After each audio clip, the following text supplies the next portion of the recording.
बिस्मिल्लाहिर्रहमानिर्रहीम। नाज़रीन, जैसा कि मैंने पहले भी एक प्रोग्राम में निशानदेही की कि हमारे यहाँ करप्शन का जो स्टाइल है वो कम होने की बजाय बड़ा है, यानी अब जथेबंदी के साथ करप्शन, और ख़ास तौर पे ऐसे इदारे जिनका काम ही करप्शन को रोकना है। हम ऑडिट रिपोर्टें पढ़ा करते थे, इस साल भी पार्लियामेंट में ऑडिट रिपोर्टें पेश हुई हैं जहाँ पे बताया गया कि कौमी इदारों ने, सरकारी इदारों ने कितनी बेकायदगियाँ की हैं, कितनी लूट मार की है। लेकिन आपको एक हैरत अंगेज़ खबर दे रहा हूँ कि आज ही का ये वाक़या है कि ऑडिट अफसरान ने ISO के साथ, जो इस्लामाबाद के वापडा से मुतल्लक जो लोग हैं, उनके साथ उनके ऑडिट पैराज क्लियर करने के लिए एक बड़ी डील की और फिर रंगे हाथों पूरा जथा 5 रुकनी ये जथा जो है वो पकड़ा गया। FIA ने इनको गिरफ्तार किया है। तो काबिले गौर और लम्हा फिक्रिया ये है कि जिनका काम करप्शन की निशानदेही करना और करप्ट लोगों को पकड़ना है, वही इसमें बराह रास्त मुलव्वस हो गए, यानी किसी इदारे की कोई परवाह ही नहीं रही। स्टूडियो में मेरे साथ मौजूद हैं जनाब सरवर संधू साहब, क्योंकि सरवर संधू साहब का ज़्यादा अरसा गुजरा है, CDA में 35 साल गुजारे हैं, ऑडिट पैराज तो CDA पे भी लगते रहे हैं। तो संधू साहब ज़्यादा बेहतर जानते हैं कि ऑडिट पैराज किस तरह क्लियर करवाए जाते हैं और ये ऑडिट हुकाम जो हैं किस किस्म के ख्वाहिशें, मुतालबात जो हैं वो इदारों से करते हैं। अस्सलाम वालेकुम जनाब संधू साहब। वालेकुम सलाम मांगर साहब। संधू साहब, FIA ने कार्रवाई की है, ये जो ऑडिट अफसरान जो हैं इनमें एक ज़िशान अली है, नज़र हुसैन है, इश्तियाक अहमद है, जहांगीर अहमद है, साकिब सगीर है, और पर्चा भी उन्होंने ठोक के दिया है अफजल नियाजी साहब की क़यादत में कि ये इनका ISO के साथ तय हुआ कि हम आपका मामला क्लियर कर देंगे। गुज्जर खान में कोई 1 करोड़ 25 लाख समथिंग अदायगी हुई, ऊपर से फिर FIA ने टोकरी रख दी, इनको पकड़ लिया। तो सवाल ये पैदा होता है कि ये पहली वारदात तो नहीं ना होगी, ये तो एक पकड़े गए ना, तो ये तो इनका मामूल है, रोज़ ही करते होंगे। CDA में ये वारदातें कैसे होती थी? CDA में मांगर साहब इस तरह है कि CDA तो एक छत के नीचे ये बड़ी वसी फैसिलिटी अवेलेबल थी कि एक ही जगह पे इतने मुलाजमीन। हमारे ज्यादातर पैरे जो थे ना वो बनते थे इंजीनियरिंग विंग के, लेकिन DAC और PAC में वो पैरे नहीं जाते थे, मतलब उनके 5% पैरे जाते थे। और वो डायरेक्टोरेट्स जो इनका काम नहीं करते थे, मैं बड़ी जिम्मेदारी से ये बात कर रहा हूँ और मैं इसको कहीं भी आर्ग्यू कर सकता हूँ, यानी ऑडिट ऑफिसरान का जो काम नहीं करते जी, उनके पैरे फिर ऊपर से जाते थे, सख्त से सख्त होते चले। हाँ, और सेटल नहीं होते थे। सही है। मैं आपको एक मिसाल दूं कि एक शटल सर्विस का बड़ा मशहूर मरूफ केस था, हाँ, जो मैं और लाशारी साहब ने भुगता भी। हाँ। आप बिलीव करें कि मेरा कसूर उसमें सिर्फ इतना था कि मैं प्लानिंग विंग में पोस्टेड नहीं था उस वक्त, मैं पोस्टेड था बिल्डिंग कंट्रोल में। मेरी वहां से पोस्टिंग होती है फरवरी 2010 में वापस प्लानिंग विंग में। तो मेरे पास एक लेटर सामने आता है जिसमें ऑडिट वालों ने लिखा हुआ है कि जी ये 4 फाइलें हमें नहीं दी प्लानिंग वालों ने, पर आई वाज नॉट देयर। मैंने उसी वक्त मीटिंग कॉल की, जैसे लेटर मेरे सामने आया तो मैंने बुला लिए डायरेक्टर, मैंने कहा ये फाइलें आज ऑडिट को देनी है।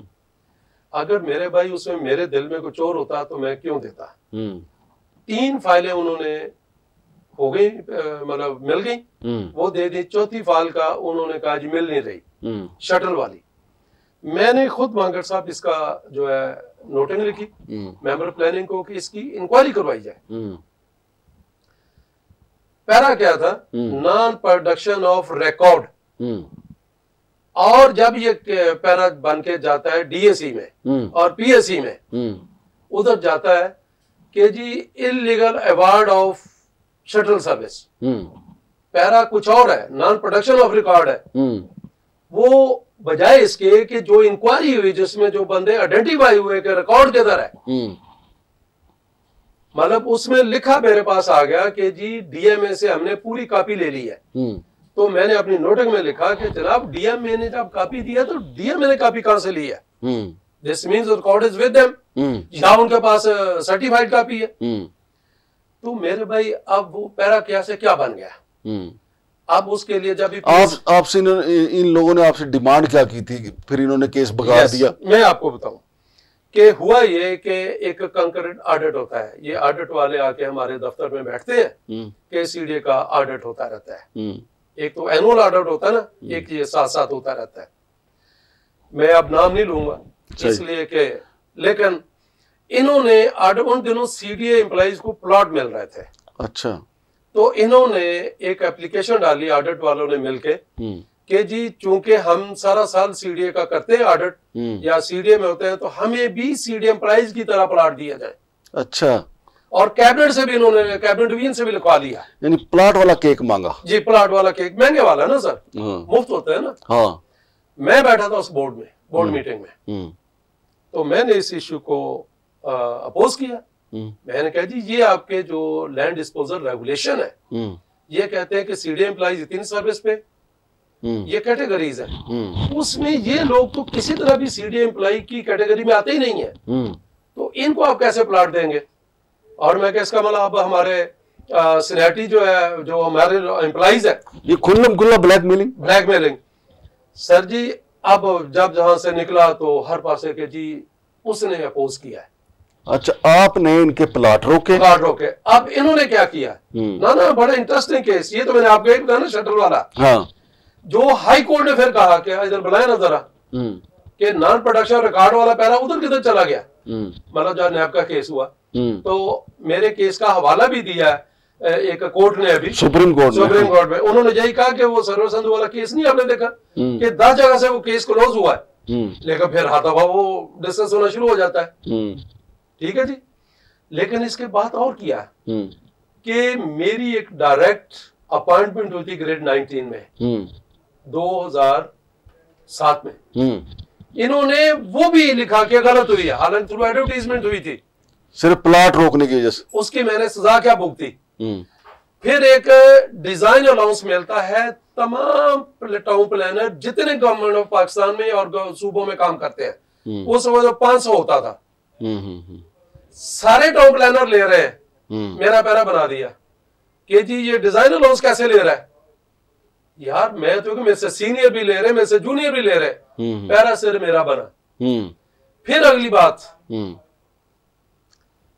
कि मैं जब मास्टर्स करके आया, मेरी मास्टर्स थी अर्बन प्लानिंग में यूसीएल लंदन से, उसका हमें 5,000 रुपया महीना मिलता है हर क्वालिफिकेशन का। जो मेरे से पहले करके वो भी ले रहे हैं, जो मेरे से बाद वो भी ले रहे हैं। ऑडिट पैरा सर्वर संधु का बना क्योंकि प्लॉट रोका। अब ये सिर्फ वो ऑडिट ऑफिसर जो बैठे वो नहीं है, एक बड़े मशहूर मरूफ ऑडिट अफसर है जिनको बड़े अनाम कराम भी मिले हैं कहीं से, ये उस वक्त डायरेक्टर ऑडिट थे। मैंने एचआर से पूछा, मैंने कहा यार ये मुझे बताएं कि मैं थ्रू एडवर्टीजमेंट आया हूं, बाकी क्या जो इतनी अपग्रेडेशन ये सारे अपॉइंटमेंट्स इनके बारे में, उन्होंने कहा जी फलां बंदे को मिले, नहीं तो ये पैरा बनना ही बनना है। सो जब पैरे इस तरह बनते हैं तो फिर इंसाफ क्या होगा? तो इंसाफ होता कहां है? अब आपको बताऊं, जब ये para non production of record वाला, ये पैरा जाना था उधर, अवार्ड का कोई ताल्लुक नहीं, कोई पैरा नहीं, वो इंक्वायरी होके बंद हो चुके हुए 3-4 जगह से। तो अब वहां पे प्रोडक्शन ऑफ रिकॉर्ड का जब मैं पेश हुआ, तो मैंने कहा जी प्रोडक्शन ऑफ रिकॉर्ड का ये बंदा इसका कसूरवार है, ये इंक्वायरी मैंने नोटिंग लिखी हुई है। अच्छा संधू साहब, ये तो है आपकी आप बीती, इसके अलावा भी तो सीडीए में आपने इनकी वारदातें देखी होंगी ना? जी मैं आपको बताता हूँ वारदातें क्या है। बिल्कुल, मसलन मैं डीजी सिविल मैनेजमेंट था, मैंने एक केस पकड़ा कि जनाब ये आपने कॉन्ट्रैक्ट कैसे दिया है, उसका पैरा बना, उसका पैरा क्लियर हो गया। तो मेरे लिए हैरानी की इंतहा न रही कि उसमें 4 बुनियादी चीजें सी। उस बंदे का एक्सपीरियंस नहीं था, मतलब जो डंपर को नंबर प्लेट उसने लगाई हुई थी शो करने के लिए कि आई हैव द मशीनरी, वो एक मोटरसाइकिल की थी। अच्छा, मशीनरी जिस दिन उससे काम शुरू किया, अवार्ड मिला, अवार्ड उसको काम हो गया, उस दिन भी मशीनरी पूरी नहीं थी। उसका हमने गो कॉन्ट्रैक्ट बाद में कैंसिल कर दिया।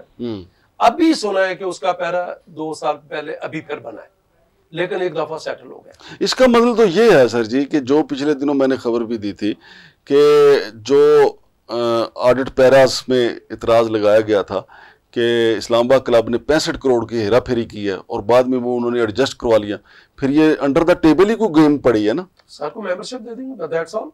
इसके अलावा बस मेरी बात सुने, अगर या तो फिर यह है कि या तो माने का ऑडिट पैरा गलत बना था। हाँ जी, सेटल होने का ये मतलब होता है कि जी हम ये समझे थे, अब हमने रिकॉर्ड देखा तो ये हो गया, सेटल हो गया। हाँ जी, कि मतलब या पहले आपने पूरा रिकॉर्ड नहीं देखा था, हाँ जी, या ये आपको किसी ने फीड किया था, या फिर किसी संधू साहब देखिए, ऑडिटर जनरल पाकिस्तान के जो लोग हैं वो भी बड़े ताकतवर हैं, क्योंकि उनके पास एक इख्तियार है कि वो जैसा आपने बताया कि किसी पे भी वो कह सकते हैं कि आपने कौम का 5 करोड़ खाया, 10 करोड़ खाया। अब ये FIA देखें, वो तो शिकार करने आए थे ISCO को, शिकार करने आए थे, खुद शिकारी हो गए, खुद शिकार हो गए। और अब FIA और ऑडिट हुकाम के दरमियान एक जंग नहीं शुरू हो जाएगी, उनके बदला तो लेसन नहीं बदला। देखें बात ये, एक तो ये केस एक्सपोज हो गया, अब एस्को वालों को मैं कहता हूँ जितना उन्होंने हौसला किया है ना, इतनी जल्दी अब उनको हाथ कोई नहीं डालेगा। FIA वालों का भी बड़ा हौसला है सर जी। FIA वालों देखिए, वो भी सरकारी इदारा है ना, उन्होंने जिन्होंने जाके टोकरी के नीचे लिया है, तो उस जुर्रत को भी सलाम देनी। बिल्कुल, इसमें कोई डाउट नहीं है। हाँ जी, देखें बात यह कि FIA का भी ऑडिट होता है। हाँ जी, फिर आप देखते हैं कि आगे क्या नतीजा निकलता है। हाँ जी, लेकिन अगेन देखें, इन अदारों को लोग जो मर्जी कहते रहे, लेकिन अगर ये लोग परफॉर्म ना करें ना तो ये निजाम तबाह हो जाए। हाँ जी, इसका मतलब कि FIA काम भी करता है या इस तरह के अदारे जिन्हें इन्वेस्टिगेटिंग, लेकिन बदनीतियां पर्सन टू पर्सन होती हैं। हाँ जी, लेकिन यार ऑडिट वाले का मैंने आपको एक अपनी आप बीती सुनाई है कि ये होता रहा। क्या आपका ख्याल है कि मेरा कोई DG वाकिफ नहीं होगा, मेरा कोई ऊपर वाकिफ नहीं होगा? हाँ, मैंने भी जाके बिपता की होगी, यार देखो तो सही।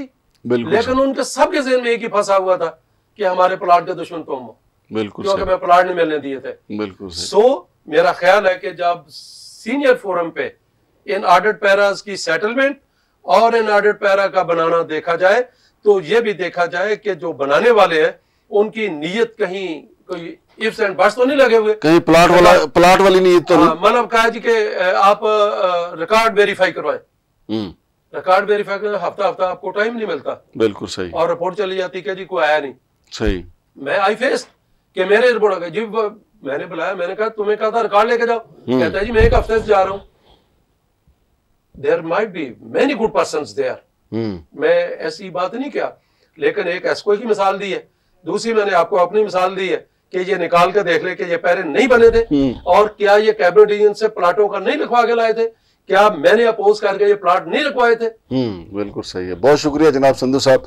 तो नाज़रीन, ये है जथाबंदी की करप्शन। 5 रुकनी जथा जो है ऑडिट हुकाम का पकड़ा गया, रंगे हाथों पकड़ा गया, और 1 करोड़ 25 लाख की रकम जो है मौका से बरामद कर ली गई है। तो इससे आप अंदाजा लगा लें कि जो ऑडिट पैरास बनते हैं और उनकी सेटलमेंट कैसे होती है। इससे आपको पता चलना चाहिए कि करप्ट लोग कितने ताकतवर होते हैं। शमशाद मांगट और डॉक्टर गुलाम सरवर संधू को इजाज़त दीजिए। अल्लाह हाफिज़।